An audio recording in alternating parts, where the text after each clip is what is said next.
Hey guys, അപ്പോൾ ഇന്ന് ഞാൻ നിങ്ങൾക്ക് വേണ്ടി കൊണ്ടുവന്നിരിക്കുന്ന മൂവി 2014 ഒരു ഹൊറർ സൈഫൈ ത്രില്ലർ മൂവിയായിട്ട് പുറത്തിറങ്ങിയ സ്നേക്ക്ഡ് സ്വാമ്പ് എന്ന് പറഞ്ഞൊരു മൂവിയാണ് നമ്മളിന്ന് എക്സ്പ്ലെയിൻ ചെയ്യാൻ പോകുന്നത്. നല്ലൊരു കഥയാണ്, അതേപോലെ തന്നെ ത്രില്ലിംഗ് ആയിട്ടുള്ളൊരു മൂവിയാണ്. അതുകൊണ്ട് നിങ്ങൾ ചെയ്യേണ്ടത് ഇത്ര മാത്രം: ആദ്യം മുതൽ അവസാനം വരെയും ഈ ഒരു വീഡിയോ സ്കിപ്പ് ചെയ്യാതെ കാണാൻ ശ്രമിക്കുക. കൂടാതെ നമ്മുടെ ഈ ഒരു ചാനലും കൂടി മറക്കാതെ ഒന്ന് സബ്സ്ക്രൈബ് ചെയ്ത് വെച്ചേക്കുക. പിന്നെ നിങ്ങളുടെ സപ്പോർട്ടിന്റെ ഭാഗമായിട്ട് ഒരു ലൈക്കും. ഇത്ര മാത്രമേ ഉള്ളൂ. അപ്പൊ അധികം സംസാരിക്കാതെ നമുക്ക് എന്തായാലും നേരെ സ്റ്റോറിയിലേക്ക് പോവാം. ഈ കഥയുടെ തുടക്കത്തിലെ ആളൊഴിഞ്ഞ സ്ഥലത്തുള്ള ഒരു വീട്, അതിനകത്ത് ഏതോ ഒരാള് മാംസങ്ങളെല്ലാം മുറിക്കുന്നുണ്ട്. അതൊരു ജോലിയാണോ ഇനി വേറെ എന്തെങ്കിലും ആണോ നമുക്കറിയത്തില്ല. അത് കഴിഞ്ഞ് കാണിക്കുമ്പോൾ നഗരത്തിലൂടെ ഒരു ട്രക്ക് പോകുന്നു. ആ ട്രക്ക് ഓടിക്കുന്ന ആളോടൊപ്പം ഒരു പയ്യനും ഉണ്ട്. ഇവർ രണ്ടുപേരും എന്തൊക്കെയോ കാര്യങ്ങൾ പറഞ്ഞിട്ട് നല്ല സംസാരമാവുന്നുണ്ട്. അപ്പോഴാണ് ആ ഒരു ട്രക്ക് ഓടിക്കുന്ന ഡ്രൈവർ ഉണ്ടല്ലോ, അയാൾ ഈ ഒരു ട്രക്ക് സ്കില്ലായിട്ട് ഓടിക്കുന്നുള്ള രീതിയിൽ ഈ റോഡിലിട്ട് വെറുതെ ഇങ്ങനെ വെട്ടിക്കും. അങ്ങനെ ഓടിക്കുന്ന സമയത്ത് ഈ ട്രക്കിന് പുറകിലായിട്ട് ഇവർ എന്തൊക്കെയോ കാര്യങ്ങൾ കൊണ്ടുപോകുന്നുണ്ട്. അതെല്ലാം താഴെ വീഴുന്ന ആ ഒരു ശബ്ദം കേട്ട് ഈ ഒരു പയ്യനോട് പറയും, ശരി താഴെ എന്താ വീണതെന്ന് നീ പോയി നോക്കാൻ പറയുമ്പോൾ ആ പയ്യൻ പറയും, അല്ല ഞാൻ എന്തിനാ ഇതെല്ലാം നോക്കുന്നേ എന്നെല്ലാം ആദ്യം പറഞ്ഞതിന് ശേഷം അവൻ പതിയെ ആ ഒരു ട്രക്കിന്റെ അകത്തേക്ക് കയറി പോവാണ്. എന്നിട്ട് ടോർച്ച് എടുത്ത് അവിടെയെല്ലാം നല്ലതുപോലെ അടിച്ചു നോക്കുമ്പോൾ ഒരുപാട് വലിയ ബാരലുകളെല്ലാം മറിഞ്ഞു വീണിട്ടുണ്ട്. കൂടാതെ ഒരുപാട് ബോളുകൾ പോലെ എന്തൊക്കെയോ കിടപ്പുണ്ട്. അങ്ങനെ ഇവൻ നോക്കി നടക്കുന്നതും പെട്ടെന്ന് താഴെയുള്ള വെള്ളത്തിൽ ചവിട്ടി അവൻ താഴേക്ക് വന്ന് വീഴുന്നു. എന്നിട്ട് ആ ഒരു ഡ്രൈവറിനോട് പറയും, ഞാൻ നിന്നോട് അപ്പോഴേ പറഞ്ഞതാണ് ഇതിനകത്തേക്ക് ഞാൻ കയറുന്നില്ല എന്ന്. അപ്പൊ ഇതെല്ലാം കേട്ട ആ ഒരു ഡ്രൈവറിനാണെങ്കിലോ വണ്ടി ഓടിക്കുന്നത് കൊണ്ട് തന്നെ അവൻ പറയുന്നത് വ്യക്തമാവുന്നില്ല. ഇല്ല എന്താ നീ പറഞ്ഞേ, കേൾക്കുന്നില്ല എന്നിങ്ങനെ പറയുമ്പോൾ പെട്ടെന്ന് ആ ഒരു പയ്യനെ എന്തോ ഒരു കാര്യം ഈ ട്രക്കിനുള്ളിൽ നിന്നും കടിച്ചെടുത്തോണ്ട് പോകുന്നത് പോലെ. അപ്പൊ ആ ഒരു ഡ്രൈവർ ആണെങ്കിലോ എനിക്കൊന്നും കേൾക്കുന്നില്ല, വ്യക്തമാവുന്നില്ല എന്നെല്ലാം തിരിഞ്ഞു നോക്കി വണ്ടി ഓടിച്ച് അവസാനം വണ്ടിയുടെ നിയന്ത്രണം വിട്ട് റോഡിൽ നിന്നും അത് മറ്റൊരിടത്തേക്ക് ഇടിച്ചു കയറുന്നു. അതേസമയം ആ മാംസം എല്ലാം വെട്ടിക്കൊണ്ടിരുന്ന ആ വീട്ടിലെ ആളുണ്ടല്ലോ, അയാൾ ഇപ്പോ വെളിയിലേക്ക് ഇറങ്ങി വന്നിട്ട് അത് സംഭവിക്കുന്നു, അത് വരാൻ പോകുന്നു എന്നെല്ലാം ഇങ്ങനെ പറയുന്നുണ്ട്. എന്തുകൊണ്ടാണെന്ന് അറിയത്തില്ല. ഇവിടെ ആ ഒരു ട്രക്കിനുള്ളില് ആ ഡ്രൈവറെയും ഈ പയ്യനെ അറ്റാക്ക് ചെയ്ത അതേ കാര്യം അറ്റാക്ക് ചെയ്യാണ്. അങ്ങനെ പേടിച്ചുപോയ ആ ഒരു ഡ്രൈവർ ട്രക്കിൽ നിന്ന് ചാടി ഇറങ്ങി വന്ന് വീഴുന്നതോ അടുത്തുള്ളൊരു പുഴയിലേക്ക്. ആ പുഴയിൽ വീണിട്ട് അയാൾക്ക് രക്ഷയില്ല. കാരണം പുഴയിൽ നിന്നും ആ ഒരു ജീവി അയാളെ കടിച്ചെടുത്തോണ്ട് പോകുന്നുണ്ട്. അങ്ങനെ അടുത്ത സീനിൽ കാണിക്കുമ്പോൾ ഇപ്പോ മറ്റൊരിടത്ത് ഒരു കല്യാണം നടക്കുവാണ്. ആ കല്യാണ പെണ്ണിനെ നോക്കി വിഷമിച്ച് നിൽക്കുന്ന ഇവനാണ് ഈ കഥയിലെ നായകൻ. അവന്റെ അടുത്തായിട്ട് തന്നെ ആഷ്ലി എന്ന് പറഞ്ഞ മറ്റൊരു പെണ്ണുണ്ട്. ഇപ്പോ കല്യാണ പെണ്ണിന്റെ മോതിരവും കാര്യങ്ങളെല്ലാം നോക്കി ആഷ്ലി പറയുന്നു അത് നല്ല ഭംഗിയായിട്ടുണ്ടെന്ന് പറയുമ്പോൾ ഇവൻ അത് കേട്ട് നല്ല വിഷമാവും. അങ്ങനെ ഇതെല്ലാം കാരണം നമ്മുടെ നായകൻ അവിടെ നിന്നും അടുത്തുള്ള ആ ഒരു പുഴയുടെ അടുത്തേക്ക് പോയിട്ട് വിഷമിച്ചിങ്ങനെ നിൽക്കാണ്. അപ്പോഴാണ് ആഷ്ലി പുറകെ വന്നിട്ട്, ഈ ഒരു സ്ഥലത്ത് വന്നു കഴിഞ്ഞാൽ നിനക്ക് നല്ല വിഷമാവുമെങ്കിൽ എന്തുകൊണ്ടാണ് നീ ഇവിടേക്ക് വന്നത്, വീട്ടിൽ തന്നെ ഇരുന്നാ പോരായിരുന്നോ എന്നെല്ലാം പറഞ്ഞിട്ട് അവനെ കളിയാക്കുന്നുണ്ട്. അപ്പോൾ നമ്മുടെ നായകന്റെ പേര് ക്രിസ് എന്നാണ്. ഇപ്പൊ ക്രിസ് പറയും, അങ്ങനെയൊന്നുമില്ല, അവര് ഹാപ്പി ആണെങ്കിൽ എനിക്കൊരു കുഴപ്പമില്ല. അപ്പൊ ആഷ്ലി പറയും, ശരി അങ്ങനെയാണെങ്കിൽ നമുക്ക് ഈ വീക്കെൻഡ് എവിടെയെങ്കിലും പോയാലോ. അപ്പോ ക്രിസ് പറയും, ഇല്ലില്ല എനിക്ക് എന്തായാലും അത്യാവശ്യമായിട്ടുള്ള ജോലിയുണ്ട്, നേരെ വീട്ടിലേക്ക് പോയിട്ട് കഥ കുടച്ച് ഏതെങ്കിലും ഒരു സാഡ് മ്യൂസിക്കും കേട്ടിങ്ങനെ ഇരിക്കണം എന്ന് പറഞ്ഞിട്ട് അവന്റെ വിഷമത്തെ അവൻ തന്നെ ഇങ്ങനെ കളിയാക്കുകയാണ്. അപ്പൊ ആഷ്ലി പറയും, വെറുതെ എന്തെങ്കിലും പറയാതെ, എന്റെ കൂടെ ഒരുപാട് ഫ്രണ്ട്സ് വരുന്നുണ്ട്, പിന്നെ നീയും കൂടി വന്നു കഴിഞ്ഞാൽ അത്രയും നല്ലതായിരിക്കും എന്നെല്ലാം പറഞ്ഞ് ആഷ്ലി ക്രിസിനെ ഒരുപാട് നിർബന്ധിക്കുമ്പോൾ അവൻ പറയും, ശരി ഞാൻ എന്തായാലും വരാന്ന് പറഞ്ഞിട്ട് അത് കഴിഞ്ഞ് ഇവിടെ ആ ഒരു ആക്സിഡന്റ് പറ്റിയ വാൻ ഉണ്ടല്ലോ അതിനെ കാണിക്കുമ്പോഴത്തേക്കാണ് അതിനകത്ത് അവിടെയുള്ള കാര്യങ്ങളെല്ലാം കൊണ്ടുപോകാനായിട്ട് ഏജൻസിയിൽ നിന്നും കുറച്ച് ആളുകൾ വന്നിട്ടുണ്ട്. അതുപോലെ ഈ ഒരു വാനിൽ ഇവർ കൊണ്ടുപോയത് സ്പെസിമെൻ എന്ന് പറഞ്ഞിട്ട് എന്തോ ഒരു കാര്യമാണ്. ഇപ്പൊ ആ ഒരു വാനില് സ്പെസിമെൻ 0 എന്ന് വരെ എഴുതിയിട്ടുണ്ട്. അങ്ങനെയാണെങ്കിൽ ഇത് അത്രയും ഡേഞ്ചർ ആയിട്ടുള്ള എന്തോ ഒരു കാര്യമാണ്. അതുകൊണ്ടായിരിക്കണം ഈ ഒരു വാൻ ആക്സിഡന്റ് ആയത് എന്നുള്ള ആ ഒരു തീരുമാനത്തിൽ ഇവർ എത്തുന്നുണ്ട്. ആ സമയത്താണ് ഒരു ബോട്ടില് ആ ഒരു മാംസമെല്ലാം കട്ട് ചെയ്തിരുന്ന ഒരു അപ്പുവനുണ്ടല്ലോ, അയാൾ ഇപ്പൊ ബോട്ട് എടുത്ത് ഈ വാൻ ആക്സിഡന്റ് ആയിട്ട് കിടക്കുന്ന ആ ഒരു സ്ഥലത്തേക്ക് വന്നിട്ട് ഇവരോട് പറയാണ്, നിങ്ങൾ ഒരു കാരണവശാലും അവിടെ നിൽക്കരുത്, ഇത് അത്രയും ഡേഞ്ചർ ആയിട്ടുള്ള സ്ഥലമാണ്, ഇവിടെ നിന്ന് പോവാൻ പറയുമ്പോൾ അവര് തിരിച്ച് അയാളോട് പറയും, അതെ സാർ അതാണ് ഞങ്ങൾക്ക് പറയാനുള്ളത്, ഇത് വളരെ ഡേഞ്ചർ ആയിട്ടുള്ള സ്ഥലമാണ്, നിങ്ങൾ ഇവിടെ അധികം നേരം നിൽക്കരുതെന്ന് അവരോട് തിരിച്ചു പറയുന്നു. അപ്പോഴും നമ്മുടെ അപ്പുവൻ പറയുന്നുണ്ട്, അപ്പുവന്റെ പേര് വില്യം എന്നാണ്, ഈ സ്ഥലത്ത് എന്താണുള്ളതെന്ന് നിങ്ങൾക്ക് അറിയത്തില്ല, അതുകൊണ്ട് നിങ്ങൾ ഇവിടെ നിൽക്കാതിരിക്കുന്നതായിരിക്കും നല്ലതെന്ന് പറയുന്നതും ഇവിടെ മറ്റൊരിടത്ത് കാണിക്കുമ്പോൾ ഒരു ഫോറസ്റ്റ് റേഞ്ചറെയാണ് കാണിക്കുന്നത്. അത്യാവശ്യം പ്രായമുള്ള ഒരു സ്ത്രീയാണ്. അവരാണ് ക്രിസിന്റെ അമ്മ. ഇപ്പൊ ക്രിസിനെ വിളിച്ചിട്ട്, എന്തുകൊണ്ടാണ് നീ ഫോൺ എടുക്കാതെ, മര്യാദയ്ക്ക് റിപ്ലൈ ചെയ്താന്ന് പറഞ്ഞൊരു വോയിസ് മെയിൽ അയച്ചിട്ട് അവരവിടെ നിന്ന് ഓഫീസിലേക്ക് നടന്നു വരുന്നു. ഓഫീസിന് വെളിയിലാണെങ്കിലോ ഒരു വയസ്സായിട്ടുള്ള സ്ത്രീ ഇരിപ്പുണ്ട്. അവർക്കാണെങ്കിൽ നല്ലതുപോലെ ചെവി കേൾക്കത്തില്ല. അതുകൊണ്ട് തന്നെ കൈ കൊണ്ടുവന്ന് അടുത്ത് കാണിച്ചിട്ട് ഈരം പട്ടിടാൻ പറഞ്ഞു കഴിഞ്ഞാൽ ഇടത്തില്ല എന്ന് പറഞ്ഞ് അകത്തേക്ക് കയറി വരുമ്പോൾ മറ്റൊരു ലേഡി അവിടേക്ക് വന്ന് ഇവരോട് എന്തോ ഒരു സഹായം ചോദിക്കുകയാണ്. ഇപ്പൊ അവര് പറയുന്നത് എന്താന്ന് വെച്ചാലേ, എന്റെ സ്ഥലത്ത് ഡേവിഡ് എന്ന് പറഞ്ഞൊരു പയ്യൻ അനുവാദമില്ലാതെ കയറിയിരിക്കുകയാണ്, അതെന്താണെന്ന് ഒന്ന് വന്ന് അന്വേഷിക്കണം. കൂടാതെ ആ ഡേവിഡിനോടൊപ്പമാണ് നിങ്ങളുടെ മകനെ ചുറ്റി നടക്കുന്നത്. ഇത് കേട്ട ക്രിസിന്റെ അമ്മയ്ക്ക് എന്താണെന്ന് അറിയത്തില്ല. അപ്പോഴാണ് ഇവിടെ ആ ഒരു വാനിനടുത്ത് ഏജൻസിയിൽ നിന്നുള്ള രണ്ടുപേരുണ്ടല്ലോ, അവർ ഈ ഒരു സ്പെസിമെൻ എല്ലാം കളക്ട് ചെയ്യുന്ന സമയത്ത് അടുത്തുള്ള ആ ഒരു പുഴയിൽ നിന്നും എന്തോ കരയുന്ന ഒരു ശബ്ദം കേൾക്കുന്നു. ഇതെന്താ വ്യത്യസ്തമായിട്ട് കരയുന്നേ എന്ന് പറഞ്ഞിട്ട് ആ പുഴയുടെ മറ്റൊരു വശത്തേക്ക് ഇവർ തോക്കുമായിട്ട് നടന്നിങ്ങനെ പോവാണ്. അതേസമയം ആ ഒരു പുഴയിലൂടെ തന്നെ ക്രിസിന്റെ അമ്മ ഡേവിഡ് എന്ന് പറഞ്ഞ അവനെ കാണാൻ വേണ്ടി ആ ഒരു സ്ത്രീയുമായിട്ട് ഇങ്ങനെ പോകുന്നുണ്ട്. മറ്റൊരിടത്താണെങ്കിലോ കെറി എന്ന് പറഞ്ഞിട്ടൊരു പെണ്ണ്, ആ ഒരു കറുത്ത കളർ തൊപ്പിയിട്ട പെണ്ണ്, അതേപോലെ തന്നെ മറ്റേ പെണ്ണിന്റെ പേര് സാം. ഇവര് രണ്ടുപേരും ബോട്ടിങ്ങിനായിട്ട് ഇപ്പൊ പോവാണ്. ആ ഒരു സ്ഥലത്തുള്ളത് നമ്മുടെ ഹീറോ ക്രിസ്. അതേസമയം തന്നെ അവിടെ മറ്റൊരു ബോട്ടിലെ ആഷ്ലി ഉണ്ടല്ലോ, അവളിപ്പോ വേറൊരുത്തനായിട്ട് ഇങ്ങനെ നിൽക്കുന്നു. പക്ഷെ ഇവിടെ പ്രശ്നം എന്താണെന്ന് വെച്ചാല് അവൾ ആരുടെ കൂടെയാണ് നിൽക്കുന്നത്, അവനാണ് പ്രശ്നക്കാരൻ. അങ്ങനെ കെറിയും സാമും താഴേക്ക് ഇറങ്ങി വരുമ്പോ ക്രിസിന്റെ അമ്മ അവിടേക്ക് വരുന്നുണ്ട്. അപ്പോഴാണ് 2 വയസ്സായിട്ടുള്ള ആളുകൾ കെറിനെയും സാമിനെയും കളിയാക്കുന്ന രീതിയിൽ ഓരോന്ന് സംസാരിക്കുമ്പോ ക്രിസിന്റെ അമ്മ അവിടെ വന്നിട്ട്, ഹേയ് നിനക്ക് എന്ത് പറ്റി, ചെറിയ പെൺകുട്ടികളെ കണ്ടിട്ട് സഹിക്കുന്നില്ലല്ലേ? അങ്ങനെ ഇവരെല്ലാവരും ഒരുമിച്ച് ചേർന്ന് ഈ ഒരു ബോട്ടിലിരിക്കുമ്പോ കെറി എന്ന് പറഞ്ഞ ആ ഒരു പെണ്ണ് ക്രിസിനെ കണ്ട് അവനോട് കുറച്ച് ഇൻട്രസ്റ്റ് കാണിക്കുന്നുണ്ട്. പക്ഷേ ക്രിസിന് അവളോട് വലിയ താല്പര്യമൊന്നുമില്ല.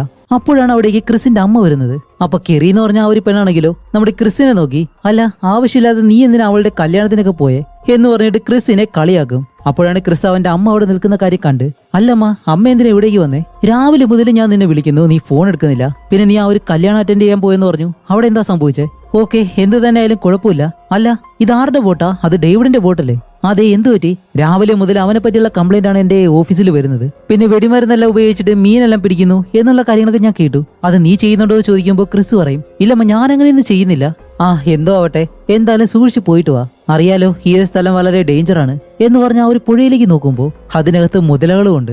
അങ്ങനെ പോകാനായിട്ട് വരുമ്പോ ക്രിസിന്റെ അമ്മ ആ ഒരു ബോട്ടിലിരിക്കുന്ന സാം എന്ന് പറഞ്ഞ ആ ഒരു പെണ്ണെ കണ്ടിട്ട്, ഹേയ് അവൾക്ക് അത്ര പ്രായമായിട്ടില്ല, അവളുടെ വീട്ടിൽ പറഞ്ഞിട്ട് തന്നെയാണോ വന്നിട്ടുള്ളതെന്ന് ചോദിക്കുമ്പോൾ, ഇല്ലമ്മ അങ്ങനെ ഒരു കുഴപ്പമില്ല, ഞങ്ങൾ അവൾക്ക് മദ്യവും കൊടുക്കാൻ പോകുന്നില്ല, ഒന്നും ചെയ്യാൻ പോകുന്നില്ല എന്ന് പറയുമ്പോൾ ശരി പോയിട്ട് വാന്ന് പറഞ്ഞിട്ട് അവന്റെ അമ്മ അവിടെ നിന്ന് പോവാണ്. അതേസമയം വില്യം എന്ന് പറഞ്ഞ ആ ഒരു വയസ്സായിട്ടുള്ള ആളുണ്ടല്ലോ, അയാൾ ഇപ്പൊ ഒരു കല്ലറയുടെ അടുത്തേക്ക് വന്നിട്ട് ആ കല്ലറയെ നോക്കി ഇങ്ങനെ പറയുന്നുണ്ട്, അല്ല നീ എന്തിനാ ഈ ഒരു ഗ്രാമത്തിലുള്ള ജനങ്ങളെല്ലാം ബുദ്ധിമുട്ടിക്കുന്നേ? നീയും അവരുമായിട്ട് ഒരു പ്രശ്നവുമില്ല, പിന്നെ എന്തിനാ നീ ഇതെല്ലാം ചെയ്യുന്നേ?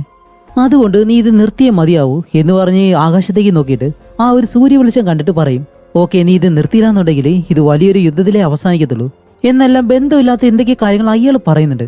അതേസമയം ഈ ശബ്ദം കേട്ട അടുത്തേക്ക് 2 ഏജന്റുമാർ പോയിരുന്നല്ലോ, അവര് കുറെ ദൂരം നടന്നു ചെല്ലുമ്പോൾ അതിലൊരാളെ പെട്ടെന്ന് വന്ന് ആ ഒരു ജീവി അറ്റാക്ക് ചെയ്യുന്നുണ്ട്. എന്നിട്ട് അയാളെ വലിച്ചെടുത്തുകൊണ്ട് പോകുന്നതും ബാക്കിയുള്ളവര് പേടിച്ചിനെ ഓടും. പക്ഷെ ഇതാണെങ്കിലോ കാടിനുള്ളിലൂടെ അവരെ പുറകെ തന്നെ ഫോളോ ചെയ്ത് വരികയാണ്. എത്ര ഓടിയിട്ടും രക്ഷയില്ല. അവസാനം അതിലൊരു ലേഡി ആ പുഴയുടെ അടുത്തൂടെ പോകുമ്പോൾ ഒരു ബോട്ട് ഇങ്ങനെ പോകുന്നുണ്ട്. അതിലൊരു വയസ്സായിട്ടുള്ള 2 പേരുണ്ടല്ലോ, അവരാണ്. അങ്ങനെ അവരെ വിളിക്കാൻ വേണ്ടി ഇവൾ ഓടി ഒരു വലിയ ബോട്ടിന്റെ മുകളിലേക്ക് കയറി ചെല്ലും. അപ്പോഴാണ് ആ ഒരു രൂപത്തെ നമുക്ക് കാണിച്ചു തരുന്നത്. അതെന്തോ ഒരു മീനെ പോലെ ഇരിക്കുന്നു. അങ്ങനെ അത് ചാടി ആ ഒരു പെണ്ണിനെ വലിച്ച് താഴേക്ക് കൊണ്ടുപോയി അവളെയും അവിടെ വെച്ച് കൊല്ലുകയാണ്. ഇവിടെ വയസ്സായിട്ടുള്ള ആ 2 പേരുണ്ടല്ലോ, അവരിപ്പോ ബോട്ടിലെ ഈ ഒരു പുഴയിലൂടെ കുറെ ദൂരം പോയിട്ട് ഇവര് 2 പേരും ഇപ്പോ മുതലയെ പിടിക്കാൻ വേണ്ടിയിട്ടാണ് ഇവരേക്ക് വന്നിട്ടുള്ളത്. അങ്ങനെ ഒരു മുതലയെ ഇവർ കാണുകയും ചെയ്യുന്നുണ്ട്. ഹേയ് ഇന്ന് എന്തായാലും നല്ലതായിരിക്കും, അതിനെ പിടിക്കാന്ന് പറഞ്ഞ ആ ഒരു സന്തോഷത്തിൽ ഇറങ്ങി നിൽക്കുന്നതും പെട്ടെന്ന് ആ ഒരു മുതലയെ അവിടെ കാണാനില്ല. ഇതവിടെ പോയി എന്ന് പറഞ്ഞിട്ട് 2 പേരും അവിടെ ഇങ്ങനെ നോക്കുമ്പോൾ കുറച്ച് ദൂരെയായിട്ട് ആക്സിഡന്റ് ആയിട്ടുള്ള ആ ഒരു വാൻ ഉണ്ടല്ലോ, അത് ഇവർ കാണുന്നു. ഈ വാൻ എങ്ങനെ ഇവിടെ വന്നേ എന്ന് പറഞ്ഞ് അവർ 2 പേരും വെളിയിലേക്ക് ഇറങ്ങി ആ ഒരു വാനിനടുത്തേക്ക് നടന്ന് ചെല്ലുകയാണ്. അങ്ങനെ അവരെന്താ ചെയ്യുന്നത് വെച്ചാൽ പെട്ടെന്ന് തന്നെ ഈ റേഞ്ചർ ഓഫീസിലേക്ക് വിളിക്കും. ക്രിസിന്റെ അമ്മയാണ് വിളിക്കുന്നത്. എടുത്ത് സംസാരിക്കുമ്പോൾ ഇതുപോലെ ഇവിടെ പുഴയുടെ അടുത്തായിട്ട് ഒരു വാൻ ആക്സിഡന്റ് ആയിട്ട് കിടപ്പുണ്ട്, എത്രയും പെട്ടെന്ന് ഇവിടേക്ക് വരണം. സ്പെസിമെൻ എന്ന് പറഞ്ഞിട്ട് എന്തോ ഒരു കാര്യം അവർ കൊണ്ടുവന്നിട്ട്, കൂടാതെ ഇതിനകത്ത് നിറയെ രക്തമുണ്ട്, അതുകൊണ്ട് നിങ്ങൾ പെട്ടെന്ന് ഇവിടേക്ക് വന്ന് ഇത് പരിശോധിക്കണമെന്ന് പറഞ്ഞിട്ട് അവര് 2 പേരും ഫോണും കട്ട് ചെയ്ത്, ഓക്കെ എന്തായാലും ആ ഒരു ഓഫീസർ വന്ന് ഇവിടെ പരിശോധിച്ചോളും, നമുക്ക് എന്തായാലും ആ ഒരു മുതലേ അന്വേഷിച്ച് പോവാന്ന് പറഞ്ഞ് അവരവിടെ നിന്ന് പോകുന്നു. ഇവിടെ ഹീറോയുടെ അടുത്ത് കാണിക്കുമ്പോൾ ഇവരെല്ലാവരും ഈ ഒരു ബോട്ടിലിരിക്കുകയല്ലേ. അതും കൂടാതെ ഇവർ ആ ഒരു ബോട്ട് ഓടിച്ചിട്ട് ഈ പുഴയുടെ കുറെ ഉള്ളിലേക്ക് വന്നു. അങ്ങനെ ഒരിടത്ത് ബോട്ട് നിർത്തിയിട്ട് അതിൽ വേറൊരു പയ്യനുണ്ട്. അവനിപ്പോ ഓക്കെ ഞാൻ നിങ്ങൾക്ക് ഒരു കാര്യം കാണിച്ചു തരാന്ന് പറഞ്ഞ് ഷർട്ടെല്ലാം ഒരു നേരെ വെള്ളത്തിലേക്ക് എടുത്തൊരു ഒറ്റച്ചാട്ടം. അല്ലെങ്കിൽ നിങ്ങൾ പറ, മുതലുള്ള ഇതേപോലെയുള്ള പുഴകളിലെ ആരെങ്കിലും എടുത്ത് ചാടോ? ഇവൻ അത്രയും മണ്ടനാണെങ്കിൽ കൂടെയുള്ളവര് അതിലും വലിയ മണ്ടികള്. കെറിയെന്നും സാമെന്ന് പറഞ്ഞ ആ 2 പെണ്ണുങ്ങളുണ്ടല്ലോ, ഇവരും അവനോടൊപ്പം തന്നെ ആ ഒരു വെള്ളത്തിലേക്ക് എടുത്ത് ചാടുകയാണ്. പക്ഷെ ആഷ്ലി നമ്മുടെ ഹീറോയും ക്രിസും മാത്രം ചാടത്തില്ല. ഇപ്പൊ ആഷ്ലി ക്രിസിനോട് ചോദിക്കും, അല്ല നിന്റെ അമ്മയോട് നീ ഒരുപാട് നേരം സംസാരിച്ചോണ്ട് നിന്നല്ലോ, എന്തായിരുന്നു അത് എന്നിങ്ങനെ വെറുതെ നിർത്താതെ ചോദ്യം ചോദിച്ചോണ്ടിരിക്കുകയാണ്. ഷെടാ ഇതിൽ മറുപടി പറയുന്നതിനെക്കാട്ടി നല്ലത് വെള്ളത്തിലേക്ക് എടുത്ത് ചാടുന്നത് തന്നെയാണ് എന്ന് പറഞ്ഞ അവനും നേരെ വെള്ളത്തിലേക്ക് എടുത്തൊരു ഒറ്റ ചാട്ടം. ഇപ്പൊ ആഷ്ലിയോട് അതിലേക്ക് ചാടാൻ പറയുമ്പോൾ അവള് പറയും, ഇല്ല ഞാൻ ചാടാൻ പോകുന്നില്ല, ഈ അഴുക്ക് വെള്ളത്തിൽ നിങ്ങൾ തന്നെ കുളിച്ചാൽ മതി എന്ന് പറഞ്ഞ് അവള് ബോട്ടിൽ തന്നെ ഇരിക്കുകയാണ്. ഇത്രയെങ്കിലും വിവരമുള്ളത് അവൾക്കാണെന്ന് തോന്നുന്നു. അതേസമയം ഇവിടെ ആ വയസ്സുള്ള 2 പേരുണ്ടല്ലോ, അവര് മുതലേ അന്വേഷിച്ച് കുറെ ദൂരം വന്നൊരു മുതലയെ കണ്ടുപിടിക്കും. എന്നിട്ട് അതിനടുത്തേക്ക് വന്ന് അതിനെ ഷൂട്ട് ചെയ്യാന്ന് പറഞ്ഞ് അതിനെ പിടിക്കുമ്പോഴത്തേക്ക് അത് അനങ്ങുന്നില്ല. എന്താന്നും പറഞ്ഞിട്ട് അതിന്റെ വായിലൊരു കയറുണ്ട്, അത് പിടിച്ച് വലിക്കുമ്പോൾ ഈ മുതലയുടെ തല മാത്രം പുറത്തേക്ക് വരുന്നു. ഇങ്ങനെ ഈ ഒരു മുതലയെ തന്നെ അറ്റാക്ക് ചെയ്ത് കൊല്ലണമെന്നുണ്ടെങ്കിൽ അതെന്തായിരിക്കും എന്ന് പറഞ്ഞ് നിൽക്കുമ്പോൾ പെട്ടെന്ന് ആ ഒരു വെള്ളത്തിൽ എന്തൊക്കെയോ മാറ്റങ്ങൾ സംഭവിക്കുകയാണ്. ഇപ്പൊ അവിടെ നിന്ന് ആ ഒരു കുമിളകളെല്ലാം ഇവരുടെ അടുത്തേക്ക് വരുന്നു. ഇവരിപ്പോ എന്താണെന്ന് അറിയാൻ കഴിയാതെ നോക്കി ഇങ്ങനെ നിൽക്കാണ്. അതിലൊരുത്തനാണെങ്കിലോ താഴേക്ക് നോക്കിയിട്ട് അതിനെ എടുക്കാനായിട്ട് ഇങ്ങനെ കൈ എത്തുന്നതും പെട്ടെന്ന് ആ ജീവി ഇവനെ വലിച്ച് വെള്ളത്തിലേക്ക് ഇടുന്നു. കൂടെയുള്ളവനാണെങ്കിലോ തോക്ക് ഉപയോഗിച്ചിട്ട് അതിലേക്ക് ഷൂട്ട് ചെയ്യുന്നുണ്ട്. അതും പേടി കാരണം ഷൂട്ട് ചെയ്ത് പുറകിലേക്ക് നടന്ന് കാല് തെറ്റി നേരെ വെള്ളത്തിലേക്ക് വന്ന് വീഴും. ഇത്രയേ ഉള്ളൂ. അവനെ കൊല്ലാൻ വേണ്ടി ആ ഒരു ജീവി അവന്റെ അടുത്തേക്ക് വരുന്നു. ഇവിടെ ആഷ്ലിയും ക്രിസും ആ ഒരു പുഴയിൽ നിന്നും കരയിലേക്ക് കയറിയിട്ട് ഇവർ ഓരോ കാര്യങ്ങൾ സംസാരിച്ചിങ്ങനെ പോവാണ്. ക്രിസിന്റെ അച്ഛനും അമ്മയാണെങ്കിൽ ഡിവോഴ്സിൽ നിൽക്കാണ്. അവരൊന്നിപ്പിക്കാനായിട്ട് പല കാര്യങ്ങളും ഞാൻ ചെയ്യുന്നുണ്ട്, പക്ഷെ കഴിയുന്നില്ല എന്ന് പറഞ്ഞിട്ട് ആഷ്ലിയോട് സംസാരിക്കുമ്പോൾ ആഷ്ലിക്കാണെങ്കിൽ ബോയ് ഫ്രണ്ട് ആയിട്ട് ലെയ്ൻ എന്ന് പറഞ്ഞിട്ട് ഒരു പയ്യനുണ്ട്. നേരത്തെ വെള്ളത്തിലേക്ക് എടുത്ത് ചാടിയിലൊരുത്തൻ ആദ്യം അവനാണ്. ഇപ്പൊ അവനെ പറ്റി സംസാരിക്കുന്നു. അങ്ങനെ ആ ഒരു കാര്യങ്ങളെല്ലാം സംസാരിച്ച് നിൽക്കുമ്പോൾ ഇവിടെ ക്രിസും കെറിയും രണ്ടുപേരും ഈ ഒരു ട്യൂബെല്ലാം എടുത്തിട്ട് അതിലിങ്ങനെ നീന്തി പോവാണ്. കെറിയാണെങ്കിലോ ബിയർ കുടിക്കുന്നുണ്ട്. പക്ഷെ സാമിന് ഒരിക്കലും കൊടുക്കത്തില്ല. നീ ഒരു ചെറിയ പെൺകുട്ടിയല്ലേ, അതുകൊണ്ട് എന്തായാലും കുടിക്കണ്ടെന്ന് പറഞ്ഞ് ഇവിടെ ക്രിസും ആഷ്ലിയും ആ ഒരു കാടിനുള്ളിലേക്ക് നടന്നു പോകുന്ന കാര്യം കെറിയും സാമും കാണും. സാമിനാണെങ്കിൽ ക്രിസിനോട് ചെറിയൊരു ക്രഷ് ഉണ്ടായിരുന്നല്ലോ. അത് കാരണം കെറി പറയും, ഏയ് നീ പേടിക്കൊന്നും വേണ്ട, അവനൊരിക്കലും അങ്ങനെയുള്ളൊരു പയ്യനെയല്ല, അതുകൊണ്ട് നിനക്ക് പറ്റിയൊരു പയ്യൻ തന്നെയായിരിക്കും എന്ന് പറഞ്ഞിരിക്കുന്നത് ലെയ്ൻ എന്ന് പറഞ്ഞിട്ട് ആ ഒരുത്തനുണ്ടല്ലോ. അവൻ വീണ്ടും ഈ വെള്ളത്തിലേക്ക് എടുത്തൊരു ഒറ്റച്ചാട്ടം, ഹായ് ഗേൾസ് എന്ന് പറഞ്ഞിട്ട്. ഇതുകൂടിയാവുന്നത് കെറി എന്ന് പറഞ്ഞ ആ ഒരു പെണ്ണ് ഇപ്പൊ വെള്ളത്തിൽ നിന്ന് കരയിലേക്ക് കയറിയിട്ട് ശരി നിങ്ങളായി നിങ്ങളുടെ പാടായി, നിങ്ങൾ എന്ത് വേണമെങ്കിലും ചെയ്തോന്ന് പറഞ്ഞ് അവള് കരയിലേക്ക് കയറി പോവാണ്. അപ്പോഴേക്കും ലാൻ പെട്ടെന്ന് എന്താ ഈ കെറിക്ക് പറ്റിയേ, ശരി നീ എന്തായാലും ഈ ഒരു ബിയർ കുടിക്കുമെന്ന് പറഞ്ഞ് ലാൻ എന്ന് പറഞ്ഞിട്ട് അവനാണെങ്കിലോ സാമിന് ബിയർ കൊടുക്കുന്നു. അപ്പൊ സാം പറയുന്നുണ്ട്, ഓ നീയെങ്കിലും എനിക്കത് തന്നല്ലോ, മറ്റുള്ളവർ ഞാൻ ചെറിയ പെൺകുട്ടിയാണെന്ന് പറഞ്ഞ് എനിക്കത് തരാതിരിക്കുമായിരുന്നു. അതേസമയം ആ ഒരു വാൻ കിടക്കുന്ന സ്ഥലത്തേക്ക് ക്രിസിന്റെ അമ്മ വേറൊരാളെയും കൂട്ടി ഇങ്ങനെ വരികയാണ്. അങ്ങനെ ഇവർ ആ ഒരു ബോട്ടും കൊണ്ട് അവിടേക്ക് വന്നിട്ട് കരയിലേക്ക് കയറി നോക്കുമ്പോൾ അവിടെ പേപ്പറിൽ എന്തൊക്കെയോ കാര്യങ്ങൾ എഴുതി വെച്ചിട്ടുണ്ട്. അപ്പോൾ നമ്മൾ വരുന്നതിന് മുന്നേ ഇവിടെ വേറെ ആരോ വന്നിട്ടുണ്ട്, പക്ഷെ അവരെവിടെ എന്ന് പറഞ്ഞ് എല്ലായിടത്തും നോക്കുമ്പോൾ ആ ഒരു മുതലേ പിടിക്കാൻ വന്ന രണ്ടുപേരുണ്ടല്ലോ, അവരുടെ ബോട്ട് അവിടെ കിടക്കുന്നതാണ് കാണുന്നത്. ദേ നോക്ക്, സാധാരണ പോലെ തന്നെ വന്നിട്ട് വെള്ളം അടിച്ച് എവിടെയെങ്കിലും കിടപ്പുണ്ടാവും. ബാ നമുക്ക് എന്തായാലും അവരെ പോയി വിളിക്കാന്ന് പറഞ്ഞ് ആ ഒരു അസിസ്റ്റന്റിനെയും കൂട്ടി രണ്ടുപേരും ആ ഒരു പുഴയുടെ വശത്ത് വന്നിങ്ങനെ നോക്കുമ്പോൾ അവരെവിടെയും കാണുന്നില്ല.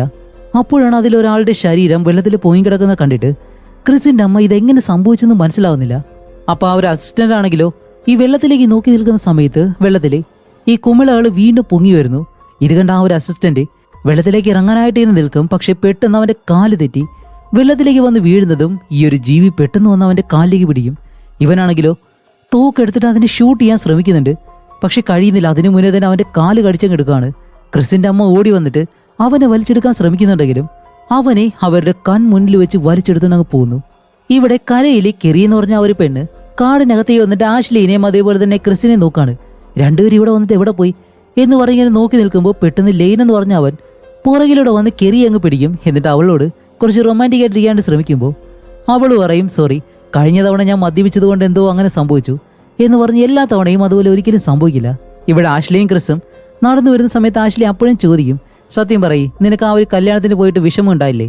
ഇല്ലാന്ന് പറയുമ്പോൾ ക്രിസ് ഓക്കെ പറയാം, ഞാൻ ആ ഒരു കല്യാണത്തിന് പോയി, എനിക്ക് ഒരു വിഷമവും ഇല്ല, പക്ഷെ അവളുടെ ഭർത്താവിനെ എനിക്ക് ഇഷ്ടമല്ല, എന്നിരുന്നാലും അവൾക്ക് വേണ്ടി ഞാൻ ഓക്കെ ആണെന്നെല്ലാം പറഞ്ഞിട്ട് ഇവർ രണ്ടുപേരും നല്ലതുപോലെ ഇങ്ങനെ കളിക്കുകയാണ്.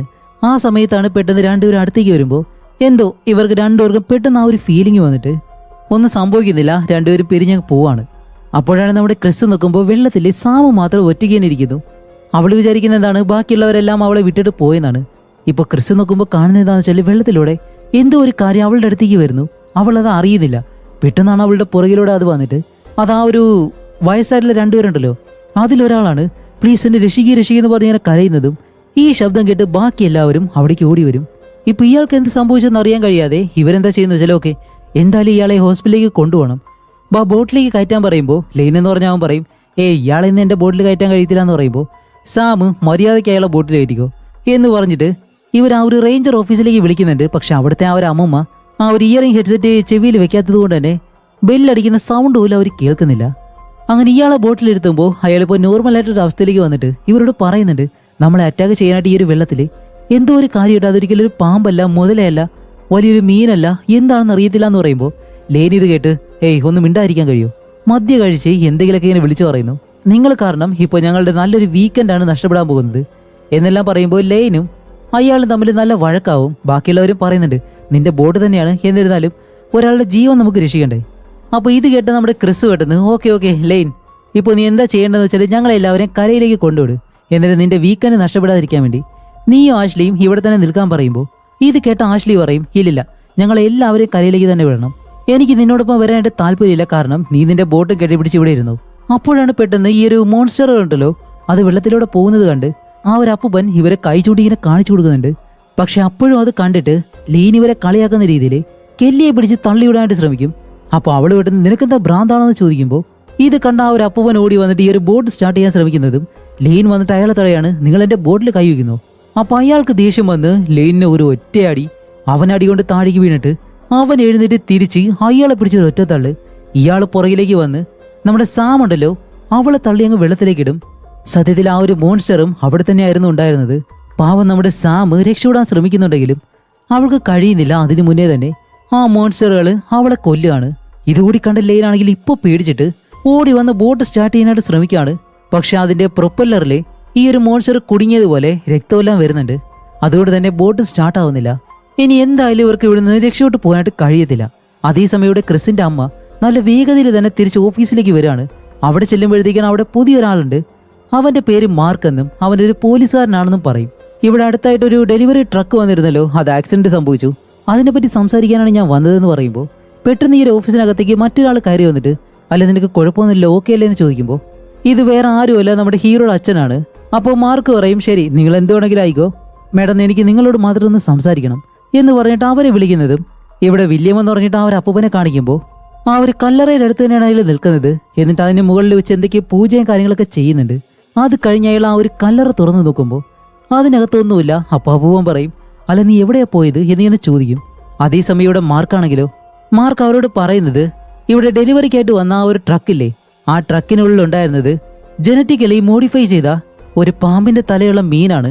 അപ്പൊ ആ ഒരു മീനിനെ പറ്റി പറയുമ്പോൾ ക്രിസിന്റെ അച്ഛൻ എന്തായാലും അതിനെപ്പറ്റി അറിയാം, അയാൾ സ്കൂളിൽ പഠിപ്പിക്കുന്ന സാറാണ്. കൂടാതെ ഈ ഒരു മീനിനെ പറ്റി അയാൾ കേട്ടിട്ടുണ്ട്. എന്നിട്ട് അയാൾ പറയും അത് ഭയങ്കര അഗ്രസീവാണ്. അല്ല അത് സാധാരണയായിട്ട് ഏഷ്യയിലല്ലേ ഉണ്ടാകുന്നത്, നമ്മുടെ നാട്ടിലെങ്ങനെ അത് വന്നു എന്ന് ചോദിക്കുമ്പോൾ അടിപൊളി, ഇവിടേക്ക് കൊണ്ടുവന്ന് വിട്ട് കഴിഞ്ഞാൽ പിന്നെ നമ്മുടെ നാട്ടിലല്ലേ അത് ഉണ്ടാകത്തുള്ളൂ എന്നുള്ള രീതിയിലാണ് മാർക്ക് നോക്കുന്നത്. അപ്പോൾ എന്തായാലും അതിനെ ജനറ്റിക്കലി മോഡിഫൈ ചെയ്തതുകൊണ്ട് തന്നെ നല്ല സ്മാർട്ടറായിട്ട് അഗ്രസീവായിട്ടുള്ള ഒരു പ്രൊഡക്റ്റർ ആയിരിക്കും എന്നുള്ള കാര്യം നമ്മുടെ ക്രിസിന്റെ അച്ഛന് നല്ലതുപോലെ മനസ്സിലായി. ആ ഒരു കാര്യം ഇവരോടും പറയുന്നുണ്ട്. അപ്പോഴാണ് ക്രിസിന്റെ അമ്മ അങ്ങനെയാണെങ്കിൽ നമ്മുടെ മകൻ ക്രിസ് അവൻ അവിടെയാണ് പോയിട്ടുള്ളത്, നമുക്ക് അവനെ രക്ഷിക്കണമെന്ന് പറഞ്ഞിട്ട് ക്രിസിന്റെ അച്ഛൻ്റെ കയ്യിൽ തോക്കെല്ലാം കൊടുക്കാണ്. അയാൾക്കാണെങ്കിലോ അത് ഷൂട്ട് ചെയ്യാൻ പോലും അറിയത്തില്ല. അതേസമയം ഈ ഒരു പുഴയുടെ മറ്റ് സൈഡുകളിൽ കാണിക്കുമ്പോൾ അവിടെ ഈ ഒരു പാർക്ക് പോലെയുള്ള സ്ഥലങ്ങളൊക്കെ ഉണ്ട്. അവിടെ ഒരുപാട് ഫാമിലി എല്ലാം വന്നിട്ടുണ്ട്. അവിടെ ഒരു ചെറിയ പയ്യൻ ഒരു ബോൾ കളിച്ചുകൊണ്ട് നിന്നിട്ട് അത് കാട്ടിലേക്ക് അടിച്ചിട്ട് ആ ബോൾ എടുക്കാനായിട്ട് അടുത്തേക്ക് നടന്നു ചെല്ലുന്നതും അവിടെ ആ ഒരു മോൺസ്റ്റർ ഉണ്ടായിരുന്നു. പെട്ടെന്നാണ് ആ ഒരു മോൺസ്റ്റർ അവിടെയുള്ള എല്ലാവരെയും വന്ന് അറ്റാക്ക് ചെയ്യുന്നത്. ഒരാളെ പോലെ വെറുതെ വിടുന്നില്ല.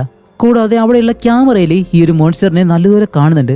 പാമ്പിന്റെ തലയും മീനിന്റെ ശരീരവും ഇങ്ങനെയാണ് അതിന്റെ മൊത്തത്തിലുള്ള രൂപം തന്നെ. വലിയ വലിയ പല്ലുകളൊക്കെ ഉള്ള ഒരു കൊടൂര ജീവി. അതേസമയം ഇവിടെയാണെങ്കിലോ സാം എന്ന് പറഞ്ഞ ആ ഒരു പെണ്ണ് മരിച്ചതുകൊണ്ട് തന്നെ എല്ലാവർക്കും നല്ല വിഷമമുണ്ട്. കൂടാതെ ലൈനാണെങ്കിലോ ഇപ്പൊ മൊത്ത കുറ്റവും നമ്മുടെ ഹീറോയുടെ മുകളിലാണ് വെക്കുന്നത്. കാരണം നീ ഇവിടേക്ക് വരാമെന്ന് പറഞ്ഞിട്ടാണ് എല്ലാവരെയും ഇവിടേക്ക് കൂട്ടിക്കൊണ്ടു വന്നത്. അതുകൊണ്ടാണ് പാവം സാം മരിച്ചത്. മനസ്സിനൊട്ടും ധൈര്യമില്ലാത്ത ഒരുത്തനെ അവന്റെ എക്സിന്റെ കല്യാണത്തിന് കൂട്ടിക്കൊണ്ടു വന്നിട്ട് അവന്റെ മനസ്സ് നോർമൽ ആവാൻ വേണ്ടിയിട്ടാണ് അവൻ ഇവിടേക്ക് കൊണ്ടുവന്നത്. അതുകൊണ്ടാണ് ഇതെല്ലാം സംഭവിച്ചതെന്ന് പറഞ്ഞിട്ട് ഇപ്പോൾ ലൈൻ പറയുന്നുണ്ട് സാമു മരിക്കാൻ കാരണം ഇവനാണ്, അതേപോലെ തന്നെ ഇവനെയും വെള്ളത്തിലേക്കിട്ട് കൊല്ലണമെന്ന് പറയുമ്പോൾ ഇത് കേട്ട ക്രിസിന് എന്തായാലും ഒന്നും തോന്നുന്നില്ല. അവൻ ദേഷ്യപ്പെടുന്നില്ല. പകരം കേറി എന്ന് പറഞ്ഞ ആ ഒരു പെണ്ണാണ് നല്ലതുപോലെ ദേഷ്യപ്പെടുന്നത്. അങ്ങനെ ആ ഒരു രീതിയിൽ എല്ലാവരും വഴക്കിട്ട് നിൽക്കുമ്പോൾ ഇപ്പൊ ഇവർക്ക് പോലീസിനെ വിളിക്കാനായിട്ട് ഫോണോ മറ്റു കാര്യങ്ങളൊന്നുമില്ല. അപ്പോഴാണ് വയസ്സായിട്ടുള്ള അയാൾ നോക്കുമ്പോൾ കുറെ ദൂരെയായിട്ടൊരു വീട് കാണുന്നു. നല്ല കാര്യം, നമുക്ക് എല്ലാവർക്കും അവിടേക്ക് പോവാം, എന്നിട്ട് സഹായത്തിനായിട്ട് ആരെങ്കിലും വിളിക്കാൻ ശ്രമിക്കാമെന്ന് പറഞ്ഞ് അയാൾ ചൂണ്ടിക്കാണിച്ച് പറയുമ്പോൾ ലെയിൻ ഇപ്പോഴും പറയുന്നത് അവിടെ പോയിട്ട് എന്തോ പറയാനായിട്ട് ഒരു മീൻ വന്ന് നമ്മളെ അറ്റാക്ക് ചെയ്തെന്നു എന്നും പറഞ്ഞിങ്ങനെ നിൽക്കുമ്പോൾ പെട്ടെന്ന് ആ ഒരു മോൺസ്റ്റർ ഇവരുടെ ബോട്ട് അറ്റാക്ക് ചെയ്യാൻ തുടങ്ങും.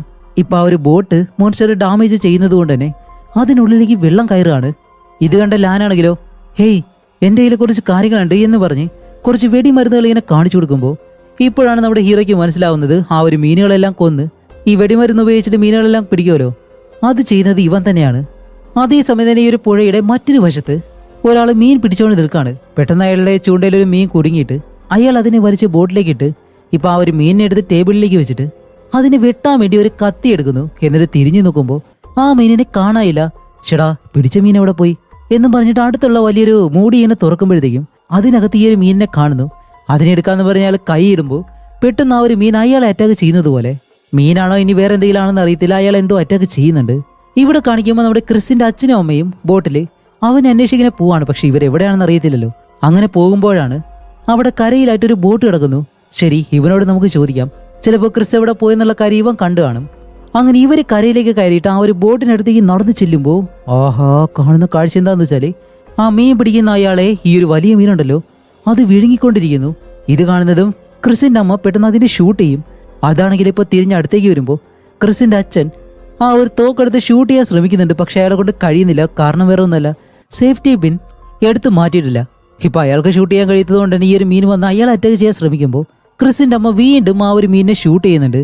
ഈ അവസരത്തില് നമുക്ക് തോക്കൊന്നും വേണ്ടെന്ന് പറഞ്ഞ് ക്രിസിന്റെ അച്ഛൻ വലിയൊരു കത്തിയെടുത്ത് അതിന്റെ കഴുത്തിലേക്ക് 2-3 തവണ അങ്ങനെ വെട്ടി വെട്ടി വെട്ടി ആ ഒരു മോൺസ്റ്റർ മീനിനെ അവിടെ വെച്ച് കൊല്ലുകയാണ്.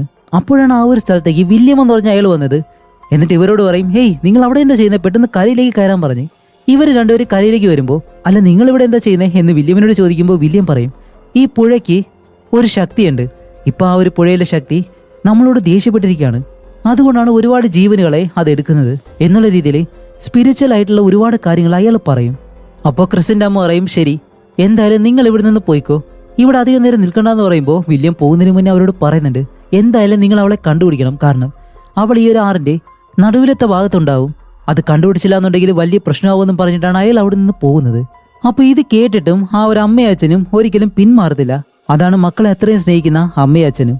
അവർ തന്റെ മകനെ സംരക്ഷിക്കാൻ വേണ്ടി രണ്ടും കൽപ്പിച്ച് കളത്തിലേക്ക് ഇറങ്ങാണ്. ഇവിടെ ക്രിസും ബാക്കിയുള്ളവരും ആ ഒരു ബോർഡിൽ നിന്നിട്ട് ഇനിയിപ്പോ എന്ത് ചെയ്യണമെന്ന് അറിയത്തില്ലല്ലോ. അപ്പൊ ക്രിസ് ചോദിക്കുന്നുണ്ട്, അല്ല നമുക്ക് ഈ ഒരു വെടിമരുന്നെല്ലാം കത്തിച്ച് വെള്ളത്തേക്ക് ഇട്ടാലോ എന്ന് ചോദിക്കുമ്പോൾ ആ മുതലേ പിടിക്കുന്ന അയാൾക്കാണെങ്കിലോ ഇപ്പോഴും കള്ളു കുടിച്ചതിന്റെ ആ ഒരു കിക്കൊന്നും പോയിട്ടില്ല. അയാളിപ്പോ ആ വെടിമരുന്നെല്ലാം കത്തിച്ച് വെള്ളത്തിന്റെ പല ഭാഗങ്ങളിലേക്ക് ഇങ്ങനെ എറിഞ്ഞു കൊടുക്കാണ്.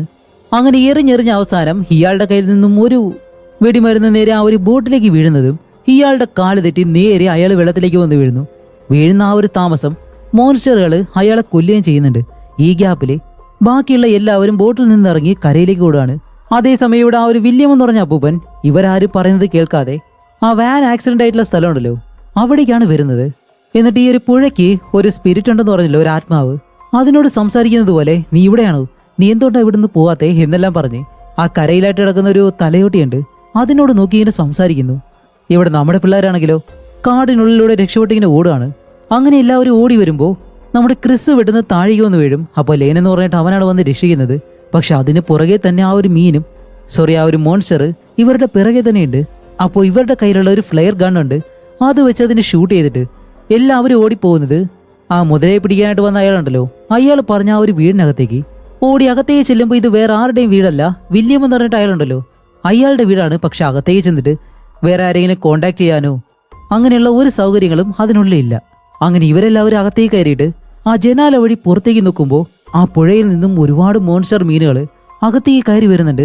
ഇനിയിപ്പോൾ എന്ത് ചെയ്യുന്ന ആലോചിച്ച് നിൽക്കുമ്പോഴത്തേക്കും ആഷ്ലി പറയും, ഇനിയിപ്പോൾ ഇത് അയാൾ പറഞ്ഞതുപോലെ എന്തെങ്കിലും ശാപമായിരിക്കോ? അങ്ങനെയൊന്നുമല്ല, ഇനി അത് മോൺസ്റ്ററോ ഏലിയനോ അല്ലെങ്കിൽ മ്യൂട്ടേറ്റഡ് ആയിട്ടുള്ള എന്തോ ആവട്ടെ, നമുക്ക് ഇവിടുന്ന് രക്ഷപ്പെടണമെന്നുണ്ടെങ്കിൽ അതിനെ എല്ലാത്തിനെ കൊന്നേ മതിയാവും. അതുകൊണ്ട് എന്തായാലും നമുക്ക് അതിനെ കൊല്ലാനായിട്ടുള്ള എന്തെങ്കിലും കാര്യം നോക്കാന്ന് പറഞ്ഞ് അതിനകത്ത് ആയുധങ്ങളോ മറ്റു കാര്യങ്ങളൊക്കെ ഉണ്ടോ എന്നിങ്ങനെ നോക്കുകയാണ്. ഇവിടെ ക്രിസിന്റെ അമ്മയച്ഛനാണെങ്കിലോ ആ ബോട്ടില് അവനെ അന്വേഷിച്ച് ഈ ഒരു പുഴയിലൂടെ വന്നുകൊണ്ടേയിരിക്കുന്നു. അങ്ങനെ ഇവര് രണ്ടുപേരും കുറേ ദൂരം വരുമ്പോൾ ക്രിസ് എല്ലാം വന്ന ആ ഒരു ബോട്ട് ഇവർ കാണുന്നുണ്ട്. ഇവിടെ ആ ഒരു വീടിനകത്ത് കാണിക്കുമ്പോൾ ഇത്രയും പ്രശ്നങ്ങൾ വലിയ നടക്കാണ്. അതിനിടയിലാണ് ആഷ്ലി കാപ്പി ഉണ്ടാക്കുന്നത്. എന്നിട്ട് ഇവരോട് ചോദിക്കുന്നുണ്ട്, കോഫി വേണോന്ന്. അപ്പോഴാണ് ക്രിസ് ഇത് കേട്ട് ചിരിക്കുന്നത്. എന്താന്ന് വെച്ചാല് 2 വർഷത്തിന് മുന്നേ അവന്റെ സഹോദരനും ഇതുപോലെ പുഴയിൽ പോയിട്ടാണ് മരണപ്പെട്ടത്. അതുപോലെ തന്നെ ഞാനും മരിക്കുമെന്ന് വിചാരിച്ചു. പക്ഷെ ഒരു മീൻ കടിച്ചിട്ടാണ് ഞാൻ മരിക്കുന്നതെങ്കിൽ അത് വലിയ കോമഡി ആയിരിക്കും. അപ്പോൾ ആഷ്ലി പറയും, ഹേയ് അങ്ങനെയൊന്നും സംഭവിക്കില്ല, നമുക്ക് എന്തായാലും ഇവിടെ നിന്ന് രക്ഷപ്പെടാം എന്ന് പറയുമ്പോൾ ഇവിടെ ലെയ്നും കെറിയും രണ്ടുപേരും ഓരോ റൂമിനകത്തേക്ക് ഇങ്ങനെ പോയി നോക്കാണ്. അപ്പോഴാണ് ഒരു റൂമില് ഈ മന്ത്രവാദം ചെയ്യുന്നത് പോലെ ഒരുപാട് കാര്യങ്ങളൊക്കെ വെച്ചിട്ടുണ്ട്. അതെല്ലാം കണ്ട് അവർ അടുത്തൊരു റൂമിലേക്ക് ചെല്ലുമ്പോൾ അവിടെ എന്തോ ഒരു റേഡിയോ ഉണ്ട്. കൂടാതെ അതൊരു ഗ്യാരേജ് പോലെ സ്ഥലമാണ്. അങ്ങനെ അതിനകത്ത് രണ്ടുപേരും നിൽക്കുമ്പോൾ വെളിയിൽ എന്തോ ഒരു ശബ്ദം കേട്ട് രണ്ടുപേരും പേടിച്ച് സൈഡിലായിട്ട് ഇങ്ങനെ ഒളിച്ചിരിക്കും. അപ്പോൾ ലെയിന്റെ പുറത്തേക്ക് അവിടെയുള്ള വലിയൊരു അലമാര വന്ന് വീഴുന്നതും കെറിയാണ് വന്നിട്ട് അവനെ രക്ഷപ്പെടുത്താൻ വേണ്ടി ആ ഒരു അലമാര തള്ളി മാറ്റുന്നത്. ഇവൻ എന്താ ചെയ്യുന്ന വെച്ചാൽ പെട്ടെന്ന് കെറിയെ തള്ളിക്കളഞ്ഞ് ആ ഗ്യാരേജിൽ നിന്ന് ഓടി വെളിയിലേക്ക് ഇറങ്ങിയിട്ട് ആ ഡോർ അങ്ങ് അടക്കിയാണ്. ഇത് കാരണം കെറിക്കും പുറത്തേക്ക് പോകാൻ കഴിയുന്നില്ല. എന്താന്ന് വെച്ചാല് ഈ ഗ്യാരേജിനകത്തേക്ക് ആ ഒരു വലിയ മോൺസ്റ്റർ വന്നു. കെറി എത്ര പറഞ്ഞിട്ടും ലെയിനാണെങ്കിലും തുറക്കുന്നില്ല. അവൻ ഇവിടെ കൊല്ലാൻ വേണ്ടിയിട്ട് തന്നെയാണ് നിൽക്കുന്നത്. അങ്ങനെ നിൽക്കുമ്പോൾ കെറി വിചാരിക്കും, ഓക്കെ എന്തായാലും മരിക്കാൻ പോകുന്നു, അതിനു മുന്നേ ഒന്ന് ട്രൈ ചെയ്യാന്ന് പറഞ്ഞ് അവിടെ വലിയൊരു വാളുണ്ട്, അതങ്ങനെ എടുത്തിട്ട് ഈ ഡോർ വഴി വെളിയിലേക്ക് ഒരു ഒറ്റ കുത്ത്. പക്ഷെ വെളിയിൽ നിൽക്കുന്നത് ലെയിൻ ആയതുകൊണ്ട് തന്നെ അവന്റെ വയറിലേക്ക് ആ ഒരു വാള് തറച്ചങ്ങ് ഇറങ്ങുകയാണ്. അങ്ങനെ അവൻ പേടിച്ച് വയറിലേക്ക് കുത്തും കൊണ്ടല്ലോ, അതുകൊണ്ട് തന്നെ അവൻ അവിടെയുള്ള ഒരു അലമാരയ്ക്കകത്തേക്ക് കയറി ഒളിച്ചിരിക്കും. ഇവിടെ കാണിക്കുമ്പോൾ ആ വില്യം എന്ന് പറഞ്ഞ അപ്പൂപ്പനുണ്ടല്ലോ, അയാൾ ഇപ്പോൾ ഈ ഒരു വീടിനകത്തേക്ക് കയറി വന്നു. ആദ്യം അയാൾ ഇവരെ കാണുമ്പോൾ അറ്റാക്ക് ചെയ്യാനായിട്ടാണ് ശ്രമിക്കുന്നത്. അപ്പോൾ ഹീറോ പറയും, ഇല്ലില്ല, ഞങ്ങളൊന്നും ചെയ്യാൻ വന്നതല്ല, രക്ഷപ്പെടാൻ വേണ്ടി കയറിയതാണെന്ന് പറയുമ്പോൾ, ഓ, ഈ ഒരു പുഴയിൽ നിന്നോ? ഒരിക്കലും നിങ്ങൾക്ക് രക്ഷപ്പെടാൻ കഴിയത്തില്ല, അതിൻ്റെ ശാപം നിങ്ങളെ എല്ലാ കാലവും പിന്തുടരും എന്ന് പറയുമ്പോൾ ആഷ്ലി പുറകിലേക്ക് ചെന്നിട്ട്, അല്ല നിങ്ങൾ എന്താ ഈ പറയുന്നത്, ശാപം അത് ഇത് മണ്ണാകട്ട ഇതെല്ലാം വെറും കെട്ടുകഥകളാണെന്നല്ലോ പറയുമ്പോൾ ക്രിസ് പറയും, ശരി അയാൾ എന്താ പറയുന്നത് നോക്കാലോ എന്ന് പറയുമ്പോൾ വില്യം ഇവർക്കൊരു ഫോട്ടോ കാണിച്ചു കൊടുക്കുന്നുണ്ട്. 200 വർഷങ്ങൾക്ക് മുന്നേ എന്റെ തലമുറയിലുള്ള എന്റെ മുത്തശ്ശിമാര് അവരാണ് ഈ ഒരു ഗ്രാമത്തിൽ ആർക്കെങ്കിലും അസുഖം വന്നു കഴിഞ്ഞാൽ മന്ത്രവാദത്തിലൂടെയും മറ്റും അത് മാറ്റി കൊടുക്കുന്നത്. സത്യം പറഞ്ഞാൽ ഈ ഒരു നാട്ടിലെ റാണിയെ പോലെയാണ് അവർ ജീവിച്ചിരുന്നത്. അപ്പോൾ ക്രിസ് പറയും, അതെ ഞാൻ അവരെ പറ്റി കേട്ടിട്ടുണ്ട്, പക്ഷെ ഈ ഒരു നാട്ടിലെ ജനങ്ങൾ തന്നെ അവരെ കൊന്നല്ലോ, അതും ചെറിയൊരു കുട്ടിയെ കൊന്നതിന്. അപ്പോൾ ആഷ്ലി പറയും, സത്യത്തിൽ ഈ ഒരു കഥ ഞാനും കേട്ടിട്ടുണ്ട്, പക്ഷെ അങ്ങനെയല്ല ഞാൻ കേട്ടത്. മറ്റുള്ളവരെ അടിമയാക്കി വെച്ചിരിക്കുന്ന വെള്ളക്കാർക്ക് നേരെ അവർ പ്രതികരിച്ചത് കൊണ്ടാണ് അവരെ കൊന്നതെന്നാണ് ഞാൻ കേട്ടത്. അപ്പോൾ വില്യം പറയും, അതെ 200 വർഷമായില്ലേ, പലരും പല കഥയും പറയും, എന്നിരുന്നാലും അവരിവിടെ ജീവിച്ചു എന്നുള്ളത് സത്യം തന്നെയാണ്. അവരുടെ ശാപമാണ് ഈ ഒരു നദിക്ക് കിട്ടിയിട്ടുള്ളത്. അപ്പോൾ ആഷ്ലി പറയും, നിങ്ങൾ വീണ്ടും മണ്ടത്തരം പറയാണ്. 200 വർഷങ്ങൾക്ക് മുന്നേ ഒന്നും ചെയ്യാൻ കഴിയാത്തവര് ഇത്രയും വർഷം കഴിഞ്ഞിട്ട് ഇവിടെ വന്ന് എന്ത് ചെയ്യാനാണ്? നീ പറഞ്ഞത് ശരി തന്നെയാണ്, പക്ഷേ അവർ കറക്റ്റായിട്ടുള്ള സമയത്തിന് വേണ്ടി കാത്തിരുന്നാണെങ്കിലോ? അങ്ങനെ ഈ കാര്യങ്ങളെല്ലാം പറയുമ്പോൾ ലെയ്ൻ ഇപ്പോൾ പതിയെ അവിടെ നിന്ന് വെളിയിലേക്ക് ഇറങ്ങി വന്നിട്ട് ഇവരോട് പറയുന്നുണ്ട്, കെറിയെ എൻ്റെ കൺമുന്നിൽ വെച്ച് ആ ഒരു മോൺസ്റ്റർ കൊന്നു, ഞാൻ എത്ര അവളെ രക്ഷിക്കാൻ ശ്രമിച്ചിട്ട് നടന്നില്ല എന്ന് പറയുമ്പോൾ വില്യം പറയും, ഇതിനെല്ലാം കാരണം ആ ഒരു ശാപം തന്നെയാണ്, അവർ ഇനിയും ഒരുപാട് പേരെ കൊല്ലാൻ പോകുന്നു, ഇതൊരിക്കലും അവസാനിക്കില്ല എന്ന് പറയുമ്പോൾ ക്രിസ് പറയും, എൻ്റെ സഹോദരനെ 2 വർഷങ്ങൾക്ക് മുന്നേ വെള്ളത്തിൽ വീണാണ് മരിച്ചത്, അതൊരു ആക്സിഡന്റ് ആയിട്ടാണ് എല്ലാവരും പറഞ്ഞത്. പക്ഷേ നിങ്ങൾ പറയുന്നത് കേൾക്കുമ്പോൾ എനിക്കിതെല്ലാം സത്യമാണെന്ന് തോന്നുന്നു. ഇവിടെ ക്രിസിന്റെ അച്ഛനും അമ്മയും ആ ഒരു സ്ഥലത്തേക്ക് വന്നിട്ട് ഇപ്പോൾ സ്റ്റേഷനിലേക്ക് വിളിക്കുകയാണ്. പക്ഷെ അവിടെ ആ ഒരു മുത്തശ്ശി ഇപ്പോഴും അവർക്ക് കേൾക്കാൻ കഴിയാത്തത് കൊണ്ട് അവർ ഫോൺ എടുക്കുന്നില്ല. പകരം ആ സ്ഥലത്തേക്കും ഈ ഒരു മോൺസ്റ്റർ വന്നതുകൊണ്ട് തന്നെ മുത്തശ്ശിയെ കൊല്ലുന്നു എന്ന് നമ്മൾ വിചാരിക്കുമ്പോൾ മുത്തശ്ശി നേരെ തിരിച്ച് ഏജന്റ് ടീനയെ പോലെ ഒരു തോക്കെല്ലാം എടുത്തുകൊണ്ട് വന്നിട്ട് ആ ഒരു മോൺസ്റ്ററിനെയാണ് ഷൂട്ട് ചെയ്ത് കൊല്ലുന്നത്. അങ്ങനെ ഇവിടെ ക്രിസിന്റെ അച്ഛനും അമ്മയും, അല്ല വില്യമിന്റെ വീട് ഇവിടെ അടുത്തല്ലേ, അവരെന്തായാലും അവിടേക്ക് പോയിട്ടുണ്ടാവും എന്ന് പറഞ്ഞ് ഇവർ രണ്ടുപേരും ആ ഒരു വീടിൻ്റെ അടുത്തേക്ക് പോകുന്നു. ഇവിടെ വില്യമിന്റെ വീട്ടിലാണെങ്കിലോ അവൻ വീണ്ടും ഈ ഒരു പൂജയും കാര്യങ്ങളൊക്കെ ചെയ്യാണ്. അപ്പോഴാണ് വില്യമിന്റെ അച്ഛനും അമ്മയും ഈ വീടിനടുത്തേക്ക് വരുന്ന കാര്യം ക്രിസ് കാണുന്നത്. അങ്ങനെ ക്രിസും ആഷ്ലിയും ഓടി വന്നിട്ട് ആ ഒരു കതക് തുറക്കാനായിട്ട് അവിടേക്ക് ചെല്ലുമ്പോൾ ലെയ്നും അവരുടെ പുറകെ പോകാനായിട്ട് വരും. അപ്പോഴാണ് വില്യം അവന്റെ കൈ പിടിച്ചിട്ട് പറയുന്നത്, ഇവിടെയുള്ള ഈ ആത്മാക്കള് ദ്രോഹം ചെയ്തവരെ ഒരിക്കലും വെറുതെ വിടത്തില്ല എന്ന് പറയുന്നതും ഗ്യാരേജിൽ നടന്ന ആ ഒരു കാര്യം ഇവനെങ്ങനെ മനസ്സിലായി എന്നാണ് ലെയ്ൻ ഇപ്പോൾ ആലോചിക്കുന്നത്. അങ്ങനെ ഇവരെല്ലാവരും അകത്തേക്ക് വരുന്നതും കെറിയും സാമും മരിച്ച കാര്യം ക്രിസിന്റെ അച്ഛനോടും അമ്മയോട് പറയും. അവർക്കത് കേൾക്കുമ്പോൾ നല്ല വിഷമമുണ്ട്. അപ്പോഴാണ് നമ്മുടെ ലെയ്ൻ വില്യമിന്റെ കഴുത്തിൽ കത്തി വെച്ച് അവന് വെളിയിലേക്ക് കൊണ്ടുവന്നിട്ട്, ഏയ് ഞാൻ പറയുന്നത് കേൾക്ക്, ഈ ഒരു ശാപം എങ്ങനെയാണ് നിർത്തുന്നത്, അതിനുള്ള മന്ത്രവാദം എങ്ങനെയാണ് ചെയ്യുന്നത്, അതിപ്പോൾ നിങ്ങൾ ചെയ്തേ മതിയാവൂ. അങ്ങനെ ഇപ്പോൾ എന്ത് ചെയ്യുമെന്ന് ആലോചിച്ചിട്ട് എല്ലാവരും നിൽക്കുമ്പോൾ പെട്ടെന്ന് ഈ ഒരു കതകും തുറന്ന് ആ ഒരു മോൺസ്റ്റർ അകത്തേക്ക് കയറി വരുന്നു. ലെയ്നാണെങ്കിലോ വില്യമിനെ തള്ളി അതിന്റെ മുന്നിലേക്ക് ഇട്ടിട്ട് അവന്റെ കയ്യിൽ ഒരു വെടിമരുന്നുണ്ടായിരുന്നു, അത് കത്തിച്ച് ഈ ഒരു വീടിനകത്തിട്ട് അവൻ ഈ വീട്ടിൽ നിന്ന് വെളിയിലേക്ക് ഇറങ്ങി ഓടാണ്. അങ്ങനെ ഈ ഒരു വെടിമരുന്ന് പൊട്ടിയിട്ട് ആ ഒരു ചുമരെല്ലാം തകർന്ന് ഹീറോയുടെ അച്ഛൻ്റെ അമ്മയുടെ മുകളിലേക്ക് തന്നെ വീഴുന്നുണ്ട്. പക്ഷെ വലിയ പരിക്കൊന്നുമില്ല. കുറച്ച് കഴിഞ്ഞ് വീണ്ടും ഇവരെല്ലാവരും എഴുന്നേറ്റ് വെളിയിലേക്ക് ഇറങ്ങാൻ ശ്രമിക്കുമ്പോൾ ലെയ്നാണെങ്കിലോ പേടിച്ച് മറ്റൊരു വശത്തേക്ക് ഇങ്ങനെ ഓടാൻ തുടങ്ങും. അങ്ങനെ ഇവരെല്ലാവരും വെളിയിലേക്ക് വരുമ്പോഴത്തേക്കാണ് നമ്മുടെ ക്രിസ് പറയുന്നത്, വില്യം പറഞ്ഞത് എനിക്ക് ഓർമ്മയുണ്ട്, ഈ പുഴയുടെ നടുവിലായിട്ടാണ് ഈ ആത്മാക്കളെ, ആ ഒരു കാര്യം ഞാൻ എന്തായാലും നോക്കിക്കോളാം, നിങ്ങൾ നേരെ 200 വർഷങ്ങൾക്ക് മുന്നേ മരിച്ച ആ സ്ത്രീയുടെ കല്ലറ എവിടെയുണ്ട് അവിടെ പോയി പരിശോധിക്കാൻ പറഞ്ഞ് ക്രിസ് നേരെ ആ ഒരു ബോട്ടിനടുത്തേക്ക് ഓടുകയാണ്. അപ്പോഴാണ് നമ്മുടെ ക്രിസ് അവിടേക്ക് വരുന്നതിന് മുന്നേ തന്നെ ലെയ്ൻ ഇവരുടെ അച്ഛനും അമ്മയും വന്ന് ആ ഒരു ബോട്ടിലേക്ക് കയറി രക്ഷപ്പെടാൻ ശ്രമിക്കുമ്പോൾ ക്രിസ് പറയുന്നുണ്ട്, ലെയ്ൻ അത് അത്യാവശ്യമായിട്ടുള്ള ബോട്ടാണ്, എനിക്ക് വേണമെന്ന് പറഞ്ഞിട്ട് അവൻ ആ ഒരു ബോട്ട് എടുക്കുന്നതിന് മുന്നേ തന്നെ ക്രിസ് ആ ഒരു ബോട്ടിലേക്ക് ചാടുന്നുണ്ട്. പക്ഷേ ലെയ്ൻ ആണെങ്കിലോ അവനുമായിട്ട് നല്ലതുപോലെ ഫൈറ്റ് ചെയ്യും. അങ്ങനെ ഇവർ രണ്ടുപേരും ഫൈറ്റ് ചെയ്യുമ്പോഴത്തേക്കും ക്രിസിന്റെ അച്ഛൻ തോക്കുമായിട്ട് അവരുടെ പുറകെ തന്നെ ഉണ്ടായിരുന്നു. അപ്പോൾ ഇതറിയാതെ ലെയ്ൻ എന്താ ചെയ്യുന്ന വെച്ചാൽ നമ്മുടെ ക്രിസിനെ വെള്ളത്തിലേക്ക് മുക്കി കൊല്ലാൻ ശ്രമിക്കുമ്പോൾ ഇവരുടെ മുന്നിലായിട്ട് തന്നെ ആ ഒരു മോൺസ്റ്റർ വന്ന് നിൽക്കുന്നു. ക്രിസിനെ കടിക്കുമെന്നുള്ള അവസ്ഥയാവുന്നതും ക്രിസിന്റെ അച്ഛൻ തോക്ക് ഉപയോഗിച്ചിട്ട് ആ ഒരു മോൺസ്റ്ററിനെ ഷൂട്ട് ചെയ്യുന്നുണ്ട്. എന്നിരുന്നാലും ലെയ്ൻ നിർത്തുന്നില്ല. അപ്പോൾ ഹീറോ പറയും, ഞാൻ ആൾറെഡി ഒരു പ്രശ്നത്തിലാണ്, അതെങ്ങനെയും തീർക്കണം, അതുകൊണ്ട് നമുക്ക് സംസാരിച്ച് തീർക്കാന്ന് പറയുമ്പോൾ ലെയ്ൻ കേൾക്കുന്നില്ല. അപ്പോൾ ഹീറോ എന്താ ചെയ്യുന്ന വെച്ചാൽ അവന്റെ മുഖത്തേക്ക് ഒരു ഒറ്റ ഇടി. ലെയ്ൻ ആണെങ്കിലോ ഇടി കൊണ്ടിട്ട് തിരിച്ച് ഹീറോയെ ഇടിക്കാൻ വരുമ്പോൾ ഹീറോ മാറിക്കൊടുക്കും. ഹീവൻ ബോട്ടിൽ നിന്ന് നേരെ വെള്ളത്തിലേക്ക് വീഴും. ഇപ്പോൾ ലെയ്ൻ വെള്ളത്തിൽ വീഴുന്നതും ക്രിസ്, ഹേ ലെയ്ൻ എൻ്റെ അടുത്തേക്ക് വാ, കൈ പിടിക്കെന്ന് പറയുമ്പോൾ അവന്റെ പിറകെ തന്നെ ആ ഒരു മോൺസ്റ്റർ വരുന്നുണ്ട്. ക്രിസിന്റെ അച്ഛനാണെങ്കിലോ കുറെ ദൂരെ നിന്ന് അതിനെ ഷൂട്ട് ചെയ്യാൻ ശ്രമിക്കുന്നുണ്ടെങ്കിലും ഈ ബോട്ട് അതിനെ മറച്ചു വെക്കുന്നത് കൊണ്ട് തന്നെ അയാൾക്കൊന്നും ചെയ്യാൻ കഴിയുന്നില്ല. അപ്പോഴാണ് നമ്മുടെ ലെയ്ൻ അടുത്തേക്ക് വരുന്നതും പെട്ടെന്ന് തന്നെ ആ ഒരു മോൺസ്റ്റർ വന്ന് അവനെ പിടിച്ച് കൊണ്ടുപോകുന്നു. എന്തായാലും അവനെ കൊന്നു. അവൻ ചെയ്ത ആ ഒരു കുറ്റത്തിന് എന്തായാലും അവന് ശിക്ഷ കിട്ടി. അതുകൊണ്ട് കാണുന്ന എനിക്ക് കുറച്ച് ആശ്വാസമുണ്ട്. അപ്പോഴേക്കാണ് ഈ ഒരു ബോർഡിലുള്ള വാക്കി ടോക്കിൽ ആരും സംസാരിക്കുന്നു. അത് വേറെ ആരുമല്ല, മാർക്ക് എന്ന് പറഞ്ഞ ആ ഒരു പോലീസുകാരനാണ്. ഞാൻ അവിടേക്ക് വരുന്നു എന്ന് പറഞ്ഞിട്ടാണ് ഇവരോട് സംസാരിക്കുന്നത്. അങ്ങനെ ഹീറോ നേരെ കരയിലേക്ക് വന്ന് അവൻ്റെ അച്ഛനോട് സംസാരിച്ചു നിൽക്കുമ്പോൾ ഇവരുടെ പിറകെ മറ്റൊരു മോൺസ്റ്റർ വരുന്നു. പെട്ടെന്നാണ് ആ ഒരു മോൺസ്റ്ററിനെ ആരും ഷൂട്ട് ചെയ്ത് കൊല്ലുന്നത്. അത് വേറെ ആരുമല്ല, നമ്മുടെ മാർക്കും ഏജന്റ് ടീന അമ്മൂമ്മയും ഇവിടെ ക്രിസിന്റെ അമ്മയും ആഷ്ലിയും ആ വാൻ മറിഞ്ഞു കിടക്കുന്ന സ്ഥലമുണ്ടല്ലോ അവിടേക്ക് വരികയാണ്. അവിടേക്ക് വന്ന് നോക്കുമ്പോൾ വില്യം പറഞ്ഞതുപോലെ തന്നെ ആ ഒരു തലയോട്ടി അവിടെ കിടപ്പുണ്ട്. അത് നോക്കി നിൽക്കുന്ന സമയത്താണ് പെട്ടെന്ന് ഈ മോൺസ്റ്റർ കരയിലേക്ക് കയറി ആഷ്ലിയുടെ കാല് പിടിച്ചിട്ട് അവളെ വലിച്ചെടുത്തുകൊണ്ട് പോകാൻ ശ്രമിക്കും. ക്രിസിന്റെ അമ്മയാണെങ്കിലോ അവളെ വലിച്ചെടുക്കാൻ ശ്രമിക്കുന്നുണ്ടെങ്കിലും കഴിയുന്നില്ല. അവസാനം ഒരു കല്ലെടുത്തുകൊണ്ട് വന്ന ആ ഒരു മോൺസ്റ്ററിന്റെ തലയിലേക്ക് ഇടിച്ച് ആഷ്ലി എങ്ങനെയെങ്കിലും രക്ഷപ്പെടുത്തി ഇവർ രണ്ടുപേരും ആ ഒരു വാനിനുള്ളിലേക്ക് കയറുകയാണ്. അങ്ങനെ അകത്തേക്ക് കയറി അവളുടെ കാലിങ്ങനെ കെട്ടി വയ്ക്കുമ്പോഴത്തേക്കാണ് ഈ വാനിനുള്ളിൽ കുറെ ബോളുകൾ പോലെ ഇങ്ങനെ കിടക്കുന്നുണ്ടല്ലോ. അത് വേറെ ഒന്നല്ല, ആ ഒരു മോൺസ്റ്ററിന്റെ മുട്ടകളാണ്. അതൊരു മീനിന്റെ ടൈപ്പ് ആയതുകൊണ്ടാണ് ഇങ്ങനെയുള്ളത്. ആ സമയം തന്നെ നമ്മുടെ ഹീറോ ഇവരായിട്ട് കോൺടാക്ട് ചെയ്യും. എന്നിട്ട് ഞാൻ അവിടേക്ക് വരുന്നുണ്ടെന്ന് ഇങ്ങനെ പറയുന്നുണ്ട്. എന്നിട്ട് ഇവരോട് പറയും, അമ്മ നിങ്ങൾ രണ്ടുപേരും ഒരു കാരണവശാലും അവിടെ നിൽക്കരുത്, എത്രയും പെട്ടെന്ന് അവിടെ നിന്ന് പോകാൻ പറയുമ്പോൾ. കാരണം വേറെ ഒന്നല്ല, എയർഫോഴ്സിൽ നിന്നും ഒരു 4 വിമാനങ്ങൾ മുകളിലൂടെ പറന്നു പോകുന്നുണ്ട്. കാരണം ഈ ഒരു മോൺസ്റ്ററുകളെ കൊല്ലാൻ വേണ്ടി ഈ ഒരു സ്ഥലത്തേക്ക് ബോംബിടാൻ പോവാണ്. അവർക്ക് വേറെ വഴിയില്ല. ഇപ്പൊ അതുപോലെ തന്നെ പലയിടങ്ങളിലായിട്ട് ബോംബിട്ട് ഇങ്ങനെ വരുന്നുണ്ട്. ഇവർ രണ്ടുപേരും വാനകത്തിരിക്കുമ്പോൾ ഹീറോ പറയും, ഞാൻ നിങ്ങളുടെ അടുത്തേക്ക് വരാണ്, നിങ്ങൾ അവിടെ തന്നെ ഇരിക്കാൻ പറയുമ്പോൾ, ഇല്ല മോനെ നീ അവിടേക്ക് വരണ്ടെന്ന് പറയുന്നുണ്ടെങ്കിൽ അവൻ കേൾക്കുന്നില്ല. അങ്ങനെ അവസാനം നമ്മുടെ ക്രിസ് ഇവരുടെ അടുത്തേക്ക് വന്നിട്ട് രണ്ടുപേരെ ആ ഒരു ബോട്ടിലേക്ക് കയറ്റി അവിടെയും കൊണ്ട് ഇങ്ങനെ പോകുമ്പോഴത്തേക്കും ഈ ഒരു മോൺസ്റ്റർ അവരുടെ പിറകെ തന്നെ വരുന്നുണ്ട്.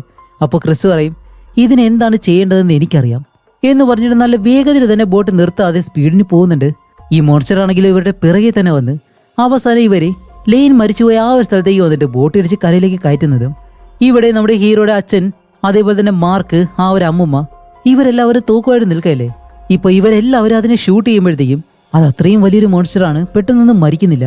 അത് അവരുടെ അടുത്തേക്ക് തന്നെ വരുന്നുണ്ട്. ഇവരെത്ര ഷൂട്ട് ചെയ്തിട്ട് ഒരു കുഴപ്പവും സംഭവിക്കുന്നില്ല. ഇവരെ ഫോളോ ചെയ്ത് അത് കരയിലേക്ക് വരുന്നു. അപ്പോൾ നമ്മുടെ ക്രിസ് ആ ഒരു ഫ്ലെയർ ഗൺ എടുത്തിട്ട് ആഷ്ലി നോക്കി ഇങ്ങനെ കണ്ണു കാണിക്കുമ്പോൾ അവള് നേരെ വില്യമിന്റെ വീട്ടിലേക്ക് ഓടിക്കയറി അവിടെ നിന്ന് ഒരു വിളക്ക് എടുത്തുകൊണ്ട് വന്നിട്ട് ഈ ഒരു മോൺസ്റ്ററിന്റെ ദേഹത്തേക്ക് ഒരു ഒറ്റയേറ്. അപ്പോൾ തന്നെ നമ്മുടെ ക്രിസ് ആ ഫ്ലെയർ ഗൺ ഉപയോഗിച്ചിട്ട് അതിനെ ഷൂട്ട് ചെയ്യുമ്പോൾ അതിന്റെ ദേഹം മുഴുവനായിട്ട് തീ പിടിക്കുന്നു. അതുകൊണ്ട് തന്നെ അതിന് മുന്നിലേക്ക് വരാനും കഴിയുന്നില്ല. അത് അവിടെ വെച്ച് തന്നെ കത്തി നശിക്കുകയാണ്. അങ്ങനെ അത് കഴിഞ്ഞിട്ട് എല്ലാവരും സേഫ് ആയിട്ട് തിരിച്ചുപോയി.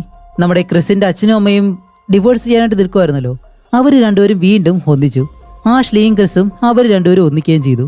എന്തായാലും ഇതിന്റെ ഗ്രാഫിക്സും മറ്റു കാര്യങ്ങളൊക്കെ കുറച്ച് കുറവാണ്. എന്നിരുന്നാലും ഈ ഒരു സ്റ്റോറി ത്രില്ലിംഗ് ആയിട്ട് നിങ്ങളെ കൊണ്ടുപോയോ ഇല്ലയെന്ന് മാത്രം കമന്റ് ചെയ്തേക്കുക. ഇഷ്ടപ്പെട്ടു കഴിഞ്ഞാലും മറക്കാതെ ഒരു ലൈക്കും. ഇത്ര മാത്രമേ ഉള്ളൂ. അടുത്തൊരു നല്ല മൂവിയായിട്ട് ഉടനെ തന്നെ വരാം. അതുവരയ്ക്കും ബൈ.